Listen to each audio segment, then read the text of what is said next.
നമുക്കിന്ന് രാവിലെ ഒരു മീൻ അടിച്ചിട്ടുണ്ട്. ഇത് കണ്ടോ, നല്ല സൈസ് ചേറുമീൻ. ഏകദേശം ഇത് എത്ര കിലോ പറയും? ഇതിൻ്റെ വലിപ്പം കണ്ടോ, നല്ല സൈസ് എന്ന് പറഞ്ഞാൽ സൈസ് വലുപ്പം. എല്ലാം ചെറിയ വന്നടാ, നിന്ന് കണ്ട. ഇത് കണ്ടോ, നേരെ ഇത് കണ്ടോ, ഇവൻ്റെ ഒപ്പം ഉണ്ട്. ഇത് ഇങ്ങനെ നോക്കിയാൽ ഒരു തല, ഇവൻ്റെ തലയുടെ വലിപ്പം ഉണ്ട്. നേരെ നോക്കടാ, ഇത് കണ്ടോ, ഇവൻ്റെ തലയുടെ വലിപ്പം കണ്ടോ.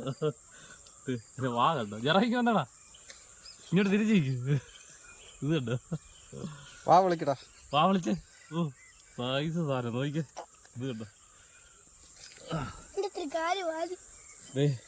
ഇത് കരക്ക് കയറിയപ്പോൾ ഇതിൻ്റെ സകല സാധനം സിവിലും സ്നാപ്പും ഒക്കെ നുകർന്നു പോയി. കണ്ടോ, ഇതിൻ്റെ ചിറകിൻ്റെ വലിപ്പം കണ്ടത്. ഇത് കണ്ടോ, കണ്ടോ, വാലും അതുപോലെ തന്നെ വലിയ വാല. ഇത് കണ്ടോ, അതിൻ്റെ കളറൊക്കെ ഉണ്ടോ. ഇത് കണ്ടോ, ഉണ്ടോ സൈസ് എന്ന് പറഞ്ഞാൽ സൈസ് കയ്യെ പിടിച്ചോണ്ടിരിക്കാൻ പറ്റുന്നില്ല. സൈസ് വേണം കേട്ടോ. ഓക്കെ.